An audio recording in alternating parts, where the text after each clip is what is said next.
All righty, I'm going to get us going here. So, hi everybody, thanks for joining in on this Monday afternoon. This is the final webinar of Integral Consulting's Engineering Insights webinar series. We've been putting on these webinars to highlight some of the challenges that we've faced in our projects and some of the approaches that we've used to solve them. My name is James Lesperance. I'm an engineer at Integral, and I'll be moderating today's discussion. A couple housekeeping items before we get to the presentation. All attendees have been muted. If you have a question during the webinar, please ask it. We're hoping for good discussion as always.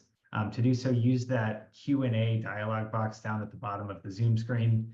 Type that question in at any time, and we'll have a good amount of time at the end of this talk to answer as many questions as we can. This webinar is being recorded, and after the talk, you'll receive an email with a link to the recorded webinar, but then also the slides as well. And contact information for the speakers is on the next slide here, but also in the webinar invite. So definitely reach out to them if you have any follow-up questions.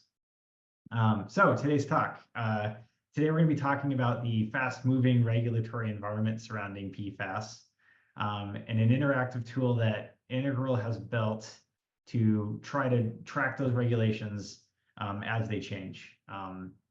As a lot of us have probably experienced, regulations surrounding PFAS continue to be promulgated both at the federal and the state levels and for a variety of different media, and it's getting increasingly difficult to keep track of exactly what's what.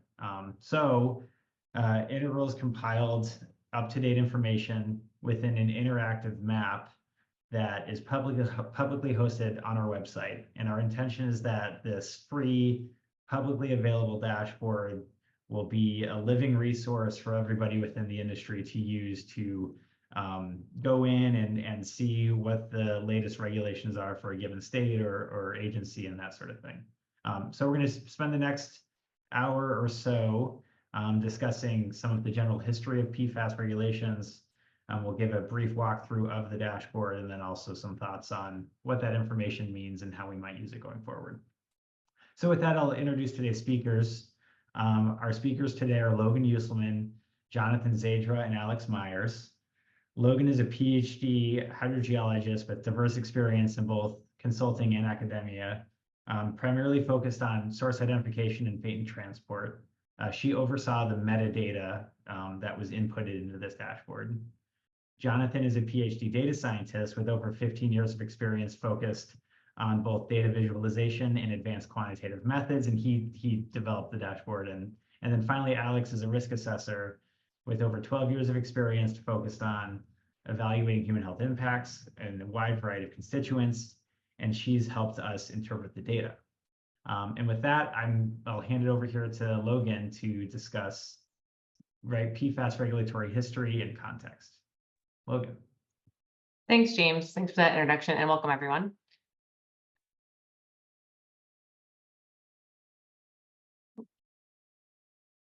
Got a little too clicky there.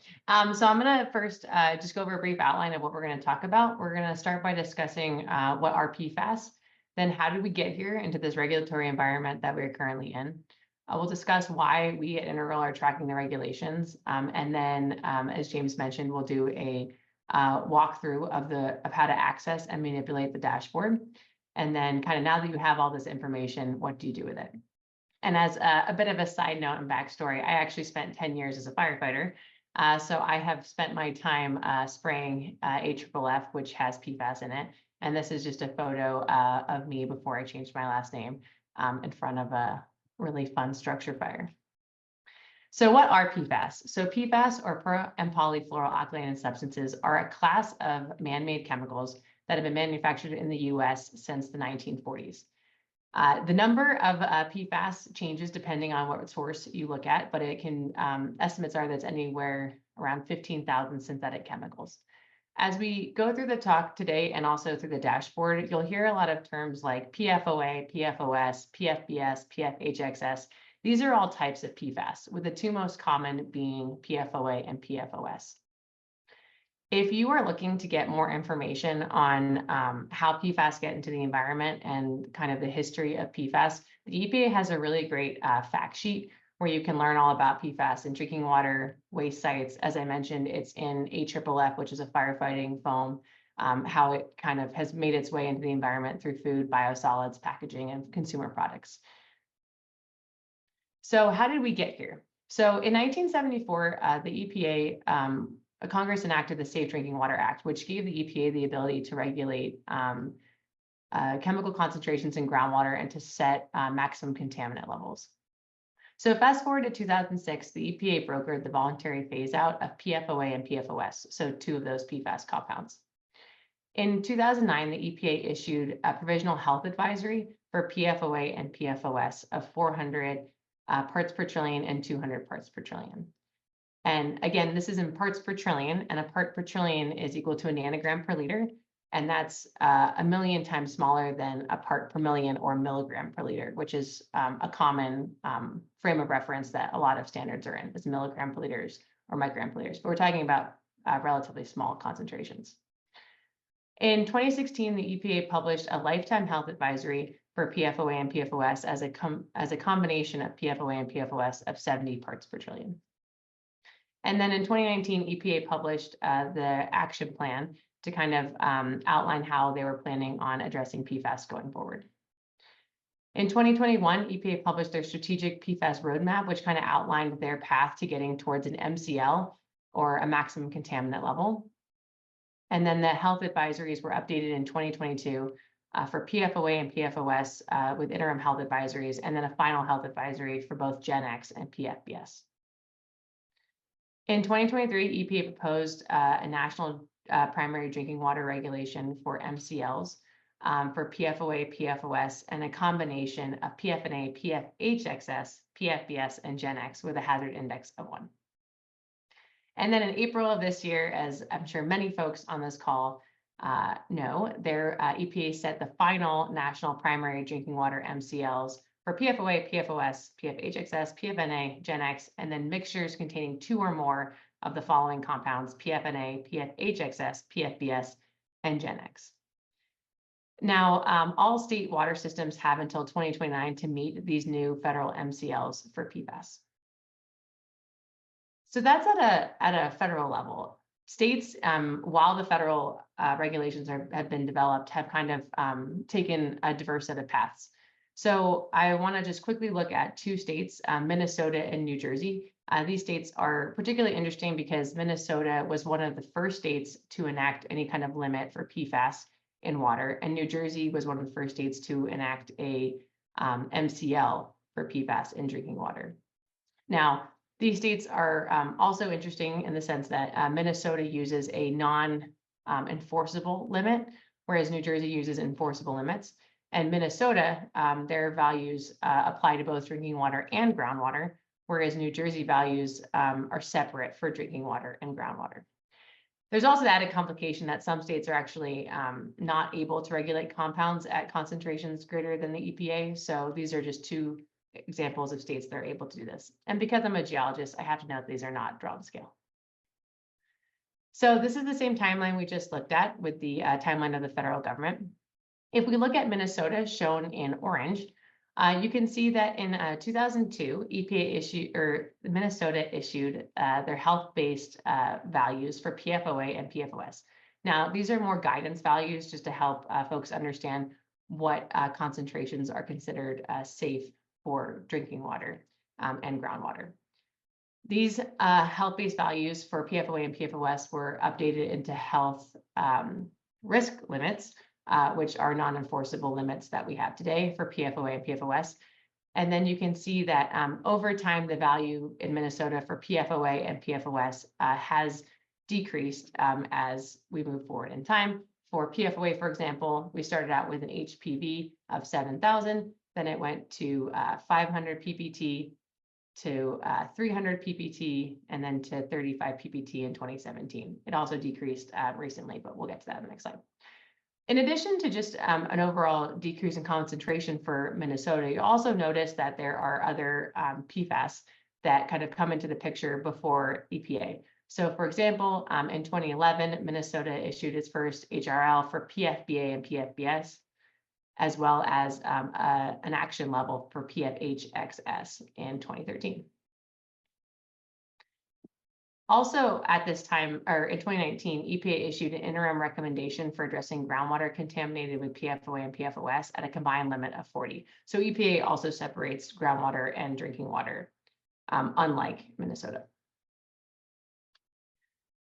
In the last couple of years, Minnesota has issued an HPV for PFHxA, as well as revised some of their HRLs for PFBS and for PFOA and PFOS. Now, of note is the HRL for PFOA, which you'll see is 0.0079. This is a very low concentration. Again, this is an HRL is a non-enforceable limit, but you can see how that compares to the MCLs. If we look at New Jersey, as I mentioned, New Jersey regulates groundwater and drinking water separately. If we look at drinking water in New Jersey, they started by creating a preliminary guidance for PFOA in 2007. So while the EPA was still kind of working through brokering that phase out for PFOA and PFOS, New Jersey was kind of starting along the path for New Jersey for creating an MCL. For New Jersey, PFOA, PFNA, and PFOS are the compounds that they've kind of focused on that state. And so by 2018, EPA or New Jersey DEP was able to finalize their MCL for PFOS at 13 ppt and 13 ppt also for PFNA. In 2017, New Jersey Department of Environmental Protection also finalized their MCL for PFOA of 14 parts per trillion. So again, while EPA was still kind of coming through their action plan. If we look at groundwater in New Jersey, we can also see that New Jersey has been pretty active in creating limits for different PFAS in groundwater. So New Jersey DEP established an interim specific groundwater quality standard for PFNA of 10 parts per trillion in 2015, which became a permanent standard of 13 parts per trillion in 2018. And then they established a permanent specific groundwater quality standard for PFOA and PFOS in 2020, which this was the interim was established in 2019. So that was a lot of information and a lot of timelines. But why is this regulation occurring so quickly, and why is there kind of this push and pull between the states and the federal government? Well, I don't know where all of you get your news from, but I am definitely a fan of late night talk show hosts. And PFAS has been everywhere in the news. And my father, who's a political pollster in DC, has even called me up and asked me, like, what do you know about this PFAS? Should I be worried? What's going on with it? So it's been in the news a lot. And between that and the fact that information is just kind of spreading so rapidly these days, different stakeholders are asking for change in regulation at a different cadence than they have in the past. So we are not unique at Integral in wanting to track PFAS regulations on the state level. It's kind of been a patchwork coming together of different states regulating at different times, and there have been other folks who've been tracking this. Now, the thing that makes us different is that a lot of these other sources that have tracked it are kind of snapshots in time.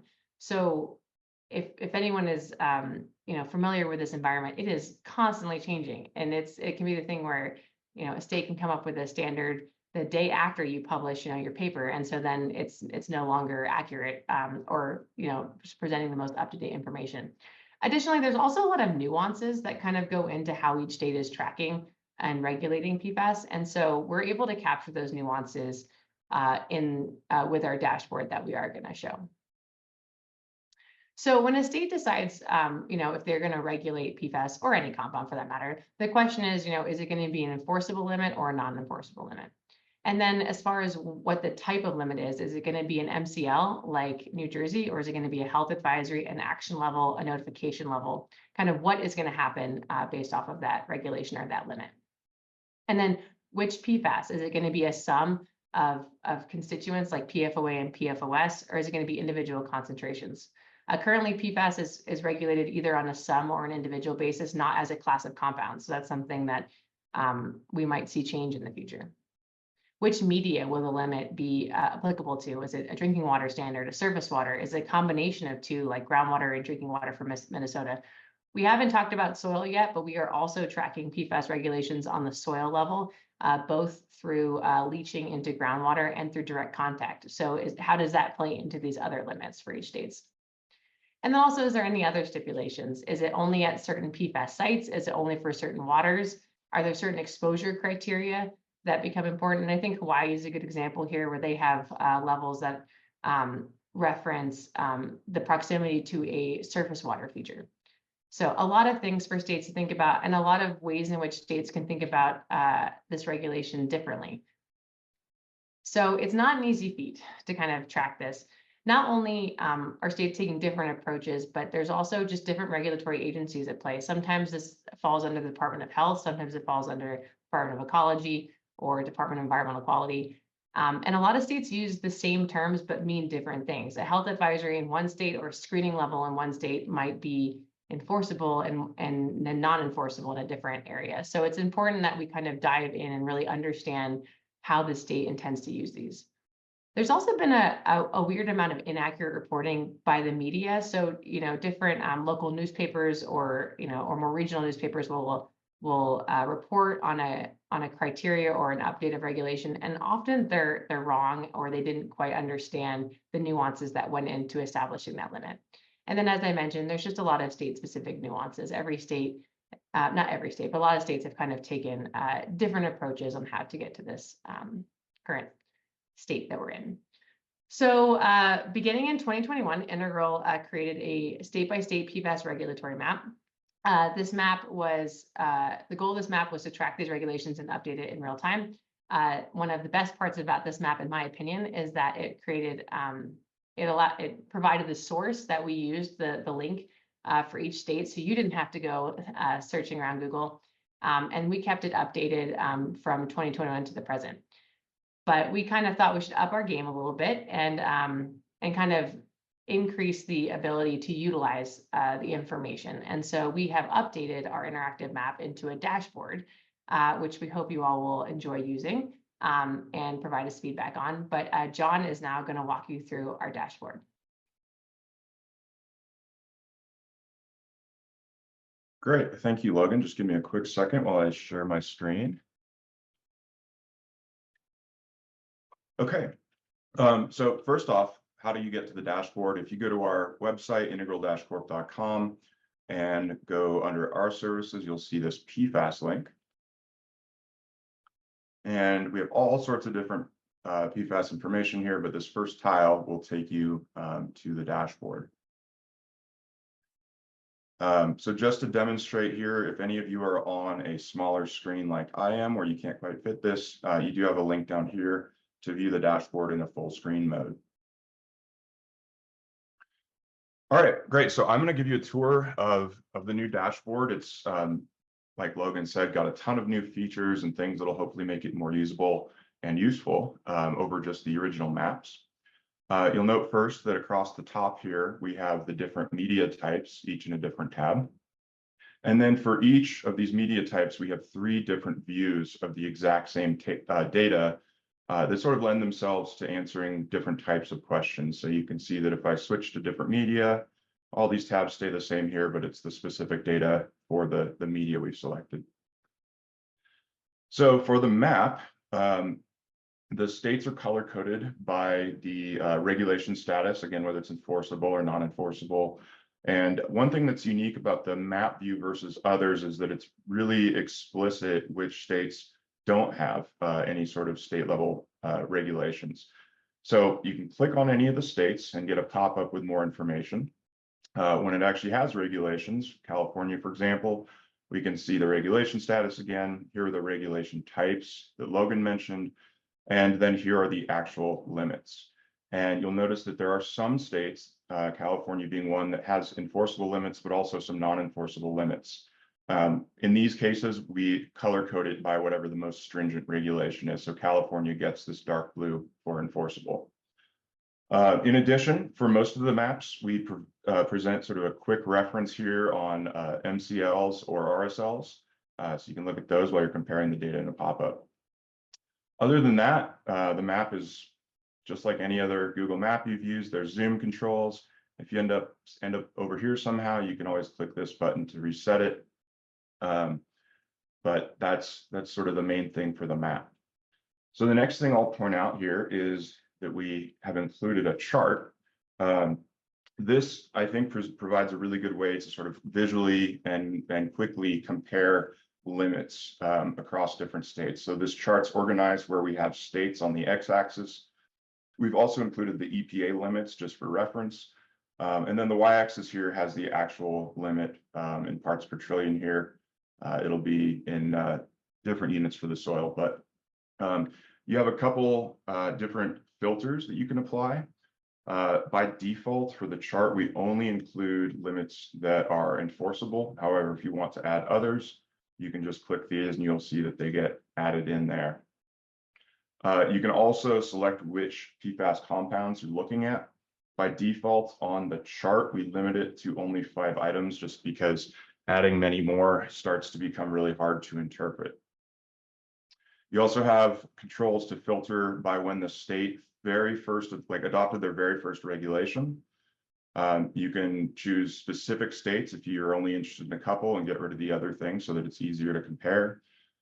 You can adjust the upper limit that you view on the map. These are all pretty low on this map, but I'm going to show you something in a second here that is an example where that can be useful, and also where this control for the y-axis scale is helpful. So I'm going to go over to surface water and go to surface water's chart. And here's a great example of where the log scale can come in handy. So you'll see that we have this 24 million part per trillion level for Michigan for PFBS. And then we've got all these little tiny things that you can barely even see because their values are so small. So if we switch the y-axis to a log scale, now you'll see that we can see the values for these states that looked minuscule before. And considering that the range of this data can be many, many orders of magnitude different. For example, this one's 2.7 versus our 24 million. The log scale is really necessary to see all that. So with the chart, be sure you play around, try different controls, etc. And if you ever need to reset anything, you just click reset filters. All right, finally, I'll show you the table. I'm going to switch over to soil leaching for this one. And the table is basically showing you the raw data that we're building everything else off of. So you have columns that match the various things that Logan talked about. We've got some functionality here for searching. For example, say I want to find anything that has EPA in it. This box up here is a global search. You'll notice that we've got regulation types that include EPA, and we've also got the state where we added US EPA for reference. On the other hand, if you wanted to only look for EPA in the regulation type, you'll notice now that the US EPA didn't show up. We're only getting those. So the filters can be specific to a column or global. A couple other things, you'll notice that there are some cells, especially for regulation type, where there's an underline and ellipses. And that indicates that there's more text than really fits well on the table, but all you have to do is hover your mouse over it and you can see the full thing. You also have the option to expand the width of the column to make it easier to see those without having to hover over them if you wish. Clicking on the titles of the columns will sort by downward or upward for each one. And finally, you'll notice that the filters for the table are pretty much identical to what was on the chart. A couple of differences here in the defaults is that all regulatory statuses are selected by default, as are all PFAS compounds. And for both of the soil types, we also add an additional filter for the exposure category that isn't necessary for the water tabs. One last thing I'll point out here is that there is a guided tour, and it may be that my video is over this, but it's in the top right. And if you click it, it will take you through a tour of the various parts of the app, as well as specific things with the filters and what they mean. And there's many more, but I'm not going to go through them here. So check that out if you need a refresher. Okay. Jess, we can go back to the presentation.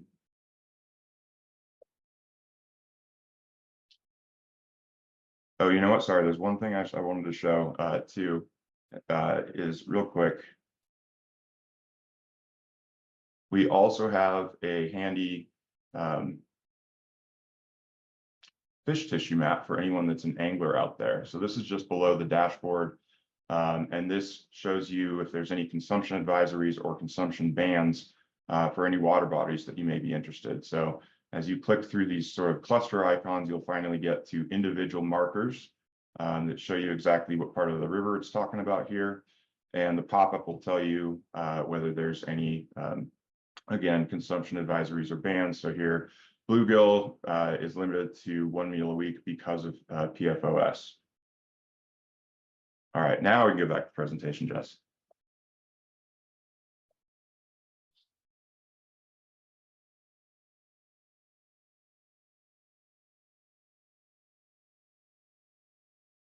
Okay, so just a couple of things I want to point out about this to wrap up my section is this is it's a lot of work to maintain this because essentially someone has to go through this highly technical process of visiting pretty much every state's website, finding where they house their regulations, and then checking against our current values to see if they've made any updates. So as a result of that, it means that, you know, sometimes there can be a change that we're not aware of right away, and it takes a while to get updated. And this is where we can really use your help in maintaining this free resource, which is that you may be familiar with a specific state and may notice right away if a regulation is updated or a limit changes. And so we really would love it if you would contact us and let us know if you're aware of something like that so we can get it updated right away. Finally, this is also very much a living document or dashboard. And we would love to hear from you if you have any suggestions for changes to features or any new features that would be helpful. Our goal is to make this as useful as possible for those of you in this PFAS space. So by all means, reach out. We'd be very receptive to your suggestions. Thank you very much. And I'm going to turn it over to my colleague, Alex, to talk about some use cases for this. Thanks, John. So how do we use all this information and with the context of evaluating data at contaminated sites?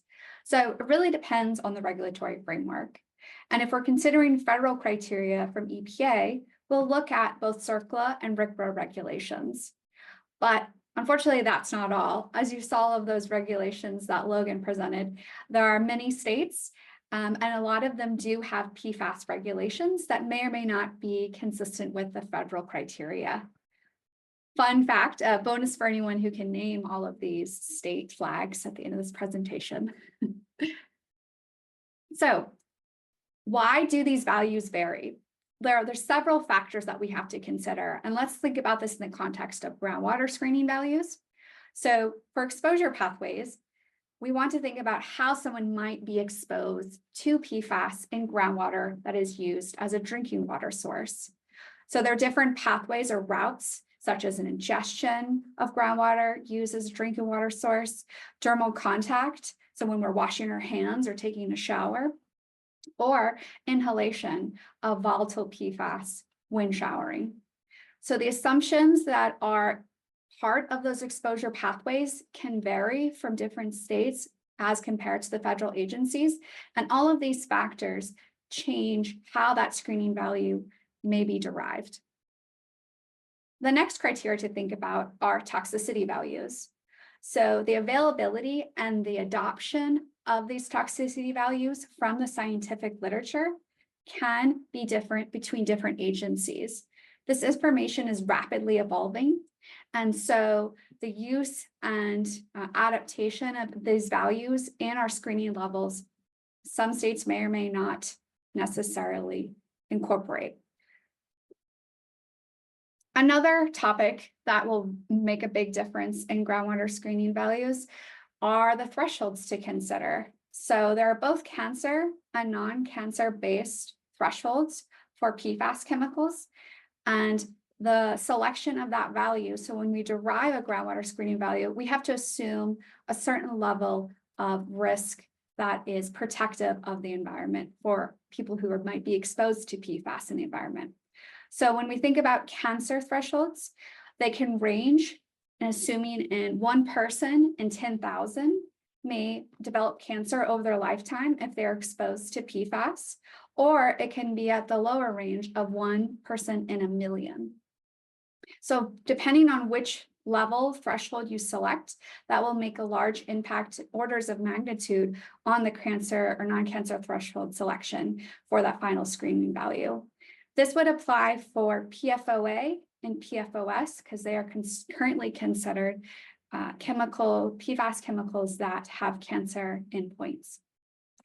The vast majority, however, of PFAS chemicals are considered non-carcinogenic. So we would want to select the appropriate hazard quotient to set our screening value. When we have multiple PFAS chemicals that we're evaluating in a scenario that have non-cancer endpoints, typically we'll want to consider a hazard quotient of 0.1 to account for those cumulative effects because it's a more protective and conservative scenario. Finally, the last consideration that may have an effect on your groundwater screening value is background. So individuals can be exposed to PFAS in a variety of ways in our environment, including through our food that we eat, indoor dust inhalation, exposure to consumer products. All of these factors can be taken into account when you develop a groundwater screening value. And in particular, federal agencies with EPA, when they developed their drinking water standard for the MCLs, they considered background in deriving that MCL, and they assume only 20% of our exposure comes from PFAS in drinking water, and then 80% is due to all the other sources in our background environment. So the net effect is that the MCL is much lower because we're considering background. Now, many states are adopting sometimes MCLs as a groundwater screening value, such as Hawaii. So it's important to realize that all these 4 different factors can really make a large difference in the screening value for a particular chemical, depending on the selections they choose. So let's apply this information and go back to the dashboard and see how these values vary with a case study. So we'll go back to the main website and we'll see that in the first page is our map. We're on the map chart view, but let's go into the table option because that'll be a little bit more informative once we select that groundwater tab. So in the groundwater tab, we can see on the left-hand side these different filters. For this example, we're going to look at PFOA. So we'll want to go down to the drop-down menu and we can deselect all. And we can scroll down or type into the filter bar PFOA. And then for this example, we're going to select a few different states and EPA. So let's deselect all and select EPA, Hawaii, New Jersey, and Texas. So we'll see this nice chart that just came up on the right-hand side. It tells us all of the different screening values that are available for these different agencies for PFOA. It tells us the status of whether or not these regulations are considered enforceable or non-enforceable, the regulation types. And you can see Hawaii, for example, has multiple values for PFOA depending on the exposure criterion. So when you hover over there, it'll give you a pop-up and tell you whether or not the groundwater is considered for a drinking water source and how close it may or may not be to a surface water body. It has an impact on whether or not what the screening value may be. Finally, there is the reference column that will let you go to the source itself. So this will link to the website for that specific agency, and you can read more about how the screening values were derived. So let's jump back to the presentation and we can put this information into action.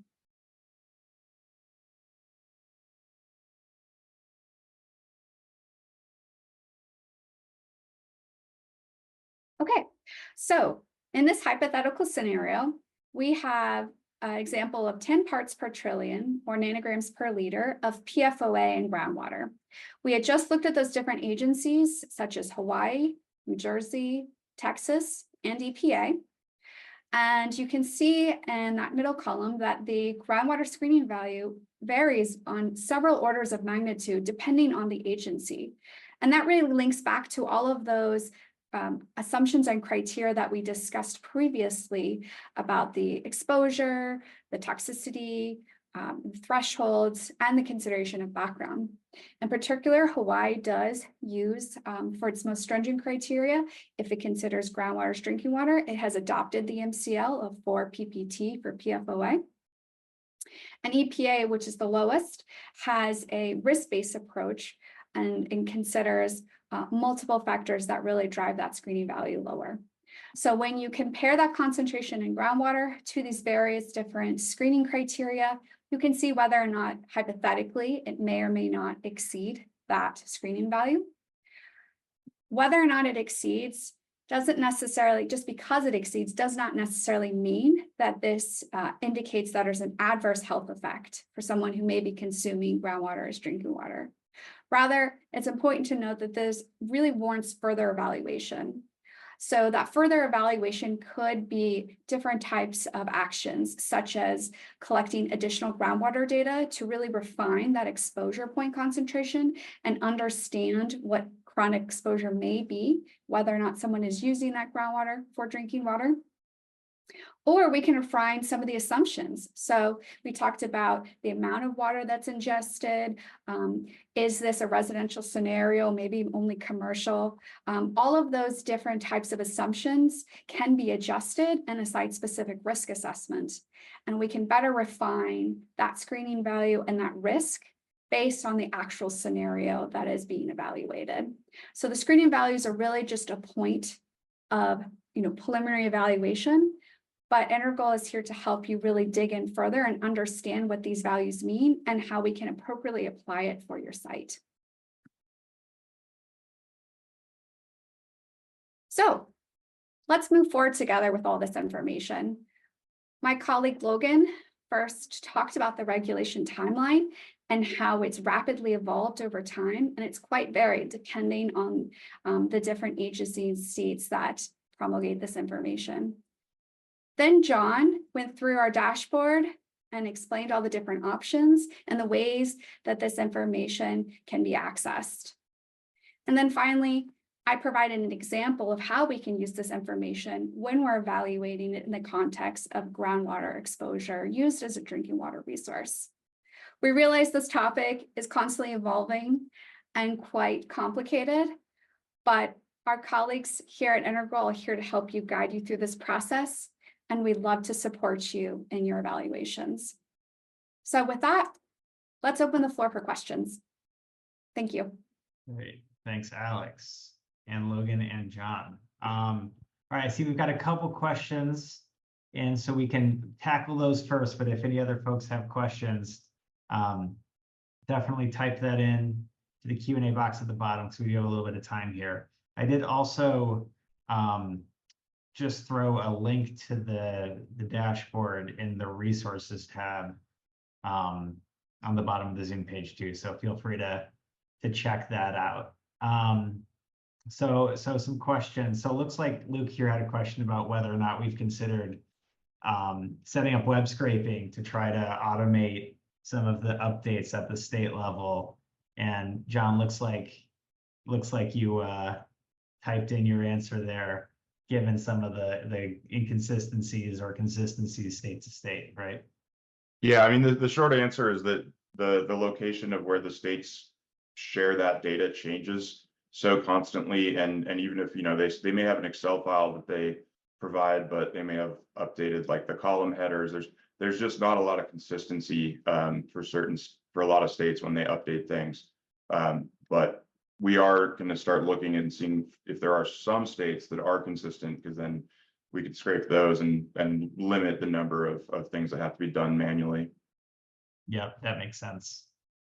And while I have you, I have another question that I think we can answer. Does the dashboard support or enable searching by specific PFAS substance to see all the agencies or programs that regulate that specific compound? So I think the answer to that is yes, absolutely. And what I'd recommend you do to zero in on that the best is to use that table tab, I think, is to use the table tab within whatever media you're looking at. And on that tab, you can go ahead and search by or filter by a specific PFAS, maybe PFOS or PFBS or whatever you want to look at. You can see all the varying regulations by state and the EPA for each individual compound. I think that captures that. Do you think so, John? Yeah, I mean, the only drawback is that you couldn't look at different media all at once, right? Because it's sort of clustered by the media types when you look at those tables. But you could always, just look at the table for the various media types and do exactly what James just said. We do, that information is obviously in the data.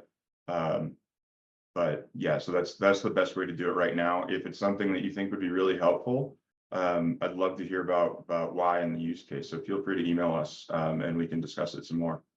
Great. Thank you. All right. I think speaking of media type, I've got a question for Logan. We have an attendee that's asked why is wastewater effluent and or biosolids not a media category on the dashboard? Is that something that we've considered? Yeah, that is a great question. And honestly, I think it's coming down a little bit to time. There are a number of media that we want to expand to, also consumer bans and that type of tracking as well. But right now it's coming down to time and making sure we're keeping what we have, the media that we have as up to date as we can. But that is a great question. I also see you mentioned how that sometimes is related to surface water. We tried to be very discretionary and if it's a effluent criteria for surface water, it's under the surface water, but there might be other NIPDs type things that come out. That's also very much going to be changing quickly. And then James, can I jump in and answer one other question that I see that I think is kind of related? Sure thing. Yeah, so someone mentioned, someone wrote, with the federal EPA, drinking water MCLs becoming effective nationwide tomorrow, recognizing the compliance date is 5 years in the future, is there much value in showing older state MCLs, recognizing that some states might have higher MCLs that are effective sooner? So I think this is a great point. And I think up until the last couple of months, I think our drinking water tab has kind of been the most sought after and used because states were ahead of the federal government. But I think as we move forward, more attention will be placed on the groundwater, the surface water, as the first individual or the last individual brought up, things like effluent, biosolids, those will become more into play. We already have the drinking water tracked at this point, so there's no point in removing it, but we kind of anticipate that as the MCLs come into play, states like mine, I'm from Utah, will just adopt the MCL. That map will become a lot more single shaded, if you will, but the other ones will kind of start, we're anticipating that those will kind of start diversifying more, and then attention will kind of move over to those other ones. But I think that's a great question.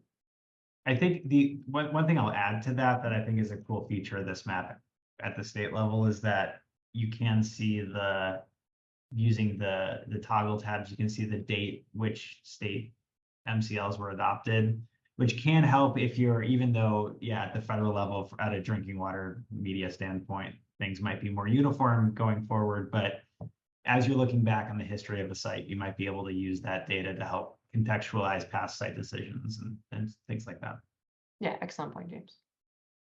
Alex, I have a question for you. How does the regional screening levels, so how does screening, I think the question that we're getting here is how do screening levels relate to non-detect levels for labs? So do you have any insight on detection limits, reporting limits, and how that's relating to screening levels within PFAS more generally?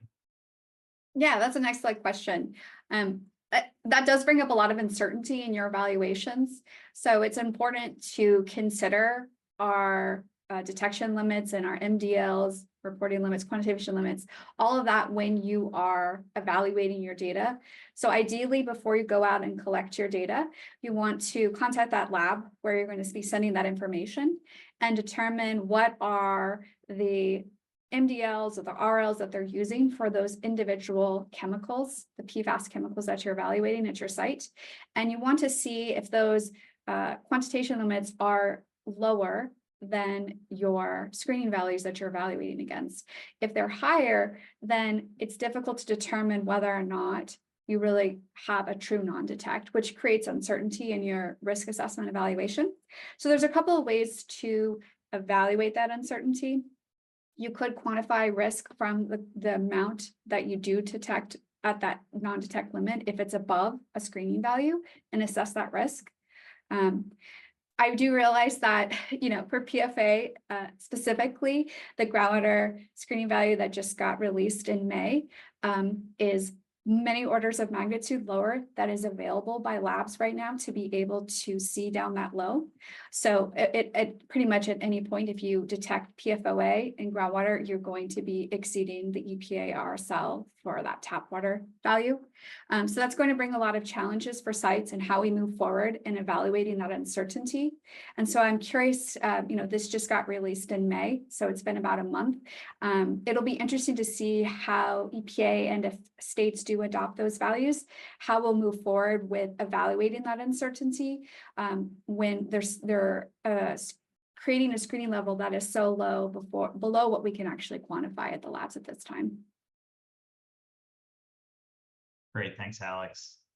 I've got 2 more questions here that I'm going to get to, and it looks like I've got some time, so that's good. So Jonathan, 2 questions for you about usability that I think are good questions or notes for us, maybe as far as improvements we might even be able to make with this. And one is there a way to export the tables of like a filtered result table from the dashboard? Quick answer is no, there is not currently. We're thinking about ways or if we're able to do that, but for right now there is not.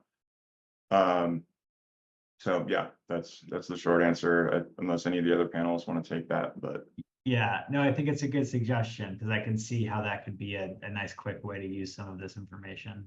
And then the second suggestion that I think is an interesting one for us to think about is whether or not we've considered adding a date when the data was last updated. And I think that's another interesting thing. Obviously, we want to keep the information front and center, but I appreciate folks looking at the data and trying to understand when something might last have been updated, so they understand how recent something might be. Yeah, we have some of that data currently. We sort of we have like some notes columns when we update it about perhaps what was changed, and we can certainly start collecting that. And I think that's a great idea, especially for that question of whether or not you can look and see if it should have been updated given the date or not. So yes, that's a great idea, and I think we'll talk about including that. Yeah, and then the last question from 2 folks is in response to your "if you see something, say something" plea to the community, and that's who should they contact? Who should we have folks reach out to if they have an updated regulation or notification level from a given state, or they see something on this data set that needs updating? Who should they reach out to? I think I know the answer to this, but I'm gonna let you guys answer that.